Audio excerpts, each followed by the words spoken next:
আসসালামু আলাইকুম সবাইকে। শুভ সকাল। আশা করি সবাই ভালো আছেন। আমরাও আলহামদুলিল্লাহ আল্লাহর রহমতে ভালো আছি। আর আজকের ব্লগটা না আমি আমার বাবার বাসা থেকে শুরু করছি। আমরা তো গতদিন আমার বাবার বাসায় বেড়াতে এসেছিলাম আর এটা তার পরদিন সকালের ব্লগ। তো ঘুম থেকে উঠে আমি একটু আব্বু আম্মুর রুমে আসলাম। বিছানাটা একটু গুছিয়ে নিলাম। তো সেই টিপসটা একটু আপনাদের সাথে শেয়ার করে নিলাম। আব্বু আম্মুর রুমটা বেশ বড় আর খোলামেলা আর দক্ষিণ সাইডের রুম। তো সে কারণে দেখা যায় বাতাসটাও কিন্তু প্রচুর।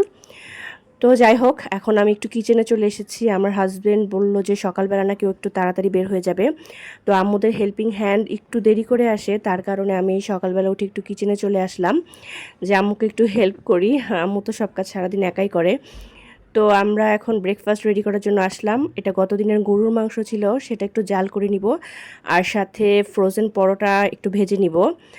মানে ছুটির দিন না একটু অলসতার কারণে সবারই কিন্তু ঘুমটা দেরি করে ভাঙে। আর হচ্ছে দেরি করে ভাঙার কারণে দেখা যায় উঠতে উঠতে দেরি হয়ে যায়। তখন আর কি নাস্তাটা ঝটপট রেডি করার জন্য তাড়া থাকে, যেহেতু সকালবেলা উঠেই সবার ক্ষুধা লেগে যায়। তো আমি তো এখানে একটু পরোটা ভেজে নিচ্ছিলাম।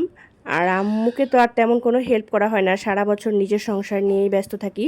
তাই মাঝে মাঝে বাবার বাসায় গেলে একটু টুকটাক আর কি হেল্প করার চেষ্টা করি, যদিও সব কাজ আম্মুই করে, আমাকে কিছুই করতে দেয় না। তবুও আর কি মায়েদের হেল্প করাটা তো আসলে আমাদের জন্য খুবই দরকার। আমরা তো শুধু মায়েদের কাছ থেকে সার্ভিসই নিয়ে থাকি সারা বছর। আর আমার বাচ্চাদেরকে একটু আইসক্রিম খেতে দিলাম ব্রেকফাস্টের পরে। তাদের তো আইসক্রিম থাকলে আর কথাই নেই। আজকে দুপুরের মেনুতে ছিল পাঁচমিশালি সবজি, চিংড়ি মাছ দিয়ে করা একটা চচ্চড়ি। এটা আমার আম্মুর হাতের খুব মজা হয়। তো আম্মু সেই চচ্চড়িটাই রান্না করেছিল। আর সাথে ছিল মাছ, মিষ্টি কুমড়ার চাকা ভাজা আর পাতলা ডাল। যেহেতু গতকালকে খুব হেভি খাওয়া দাওয়া হয়েছে, তাই আজকে না একটু সিম্পলের মধ্যেই রাখা হয়েছে। কারণ রোজ রোজ কিন্তু আসলে মাংস খেতে ভালোও লাগে না।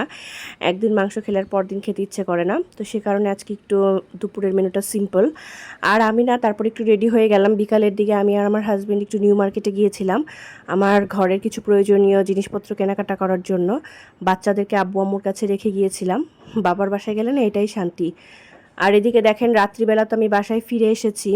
নিউ মার্কেট থেকে গিয়ে আমরা ভাত খাওয়া দাওয়া করেছি, করে রাত্রেবেলা বাসায় চলে আসলাম, কারণ পরদিন বাচ্চাদের স্কুল। তো থাকার কোনো উপায় নেই, আর ওই একদিনের ছুটি আর কি। আর এটা কিন্তু পরদিন সকালবেলা আমার নিজের বাসা থেকে। আর মনটা তো ঘুম থেকে উঠে একটু খারাপই হয়ে আছে।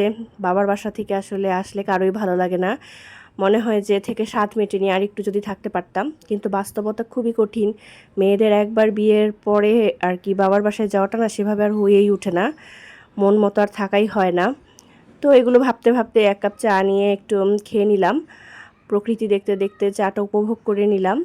মন খারাপ থাকলেও কি আর করার আছে, কিছুই করার নেই। সবারই যার যার সংসারে ব্যস্ততা থাকে, ফিরে তো আসতেই হবে।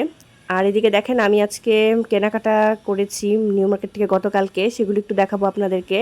আমি কিন্তু বেশ অনেক কিছুই মানে শপিং করেছি নিউ মার্কেট গিয়ে। প্রথমে একটা অয়েল জার নিয়ে নিয়েছি, এটা আমার খুব দরকার ছিল। আমি অনেক দিন ধরে কিনবো কিনবো ভাবছিলাম, কিন্তু কেনাই হয়ে উঠছিল না। আসলে মানে মার্কেটে না আমার যাওয়াই হয় না, বাচ্চাদেরকে বাসায় রেখে ওভাবে যাওয়া হয় না। তো সুযোগ পেয়ে চলে গেলাম। আর এখানে একটা মিনি ল্যাম্প কিনেছি ডেকোরেশনের জন্য, এটা দেখে খুব ভালো লাগলো। তো আমি ভাবলাম যে একটা নিয়ে নিই। তারপর এখানে একটা মগ, এই মগটা আমার হাজবেন্ড কিনেছে। এটা মূলত ও অফিসে নিয়ে যাবে, ওর অফিসে ব্যবহার করার জন্য। আর এখন তো মানে সিরামিকের এতই জিনিস পাওয়া যায়, বাইরে গেলে বোঝা যায়, সবই কিনে ফেলতে ইচ্ছা করে। এখানে একটা কিউট ছোট্ট একটা আর্টিফিশিয়াল ফুলের টব নিয়েছি, দেখে ভালো লাগলো। তো ভাবলাম ডেকোরেশনের জন্য একটা নিয়ে নেই, কারণ ঘর সাজানোর জিনিসের প্রতি কিন্তু মেয়েদের অন্যরকমই একটা আগ্রহ থাকে। তারপর একটা প্লেট, এই প্লেটটা আমার হাজবেন্ড নিয়েছে মূলত ওর অফিসে ইউজের জন্য। প্লেটটা কি সুন্দর তাই না, মানে দেখে মনে হচ্ছিলো নিজেও একটা নিয়ে ফেলি ঘরের জন্য। তারপর সবচেয়ে জরুরি জিনিস, সেটা হচ্ছে আমি দুটো বেডশিট কিনেছি আমার বেডরুমের জন্য। এই বেডরুমের জন্য বেডশিট কেনার কথা আমি অনেক দিন ধরেই ভাবছিলাম, কিন্তু ওই যে বললাম আসলে শপিংয়ে না আমার যাওয়াই হয় না। বাচ্চাদেরকে সাথে করে নিয়ে গেলেও ওরা খুব ঝামেলা করে, কোনো কিছু কেনাকাটা করতে দেয় না। আর বাসায় তো আমার ওদেরকে রেখে যাওয়ার উপায় নেই। তো সুযোগ পেয়ে সেদিন আমি নিউ মার্কেট গিয়ে বেশ ভালোই শপিং করে ফেললাম। আর আমি আমার বেডশিট দুটো না একটু ফ্লোরাল প্রিন্টের আর লাইট কালারের নিয়েছি, এতে করে না আর বেডরুমের স্পেসটা একটু বড় দেখায়। আর ফ্লোরাল প্রিন্ট তো মানে এখন খুব ট্রেন্ডে আছে, দেখতে এমনিতেও ভালো লাগে। তো আমি ছোট ছোট ফুলের প্রিন্ট এরকমই দুটো বেডশিট নিয়ে নিলাম। তারপর হচ্ছে সিরামিকের দুটো বাটি নিয়েছি, এগুলো আমি মূলত আমার তরকারি সার্ভ করার জন্য নিলাম। দেখতে মানে ভালো লাগছিল সেজন্যই নেওয়া। অনেক দিন ধরেই ভাবছিলাম যে একটু বাটি কিনবো তরকারি সার্ভ করার। তো এগুলো দেখতে তো বেশ কিউট লাগছিল। আর এখন তো ক্রোকারিজের মানে এত ভ্যারাইটি, সব কিছুই নিয়ে নিতে ইচ্ছে করে, কিন্তু আসলে বাজেট স্বল্পতার কারণে তো আর এত কিছু সম্ভব না। যখন যতটুকু সামর্থ্য হয় ততটুকুই কেনাকাটা করি। আর এখানে তো আমি টি লাভার হিসেবে একটা কাপ কিনেই নিলাম চা খাওয়ার জন্য। তারপর একটা হাফ প্লেট নিয়েছি, এটা আমি একটু ম্যাচিংয়ের চেষ্টা করেছিলাম কিন্তু ম্যাচিং পেলাম না কালারটা। তারপর এখানে আমি একটা কফি খাওয়ার জন্য নিজের একটা কাপ নিয়েছি। আর এটার মধ্যে না হট কফি, কোল্ড কফি সব রকমের কফি রাখলে সেরকমই থাকবে। তো সেই ধরনের একটা কফি গ্লাস নিয়ে নিলাম। তারপর একটা বাস্কেট নিয়ে নিয়েছি, এটা আমার খুব দরকার জিনিস অর্গানাইজ করার জন্য। এগুলোই আর কি মোটামুটি। আর এখানে কিছু কাভার ছিল, কাভারগুলো আমি আমার ওয়ার্ড্রোবের উপর বা ওভেনের উপরের জন্যই কিনেছি। হোয়াইট কালারই নিলাম, যদিও হোয়াইট কালারটা একটু নোংরা বেশি হয় কিন্তু মানে দেখতে না খুব ভালো লাগে। অন্য কালারগুলো কেমন জানি একটু হিবিজিবি মনে হচ্ছিল, সেজন্য আমি পিওর হোয়াইট নিলাম। আর এখানে দুটো পিলো নিয়েছি, পিলোগুলো আমার বেডরুমের বেডশিটের উপর দেওয়ার জন্য নিলাম। আর এখানে কিছু কিউট স্টাফ আপনাদেরকে দেখাই, আমার মেয়ের জন্য কিনেছি হেয়ার ব্যান্ডস।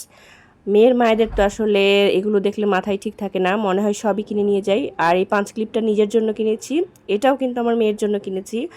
মানে মার্কেটে গেলে না মনে হয় যেটা দেখি সেটাই কিনে ফেলি এরকম একটা ব্যাপার। আর আজকের ব্লগটা এই পর্যন্তই।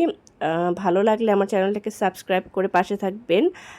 ধন্যবাদ সবাইকে, ভালো থাকুন, সুস্থ থাকুন, আল্লাহ হাফেজ।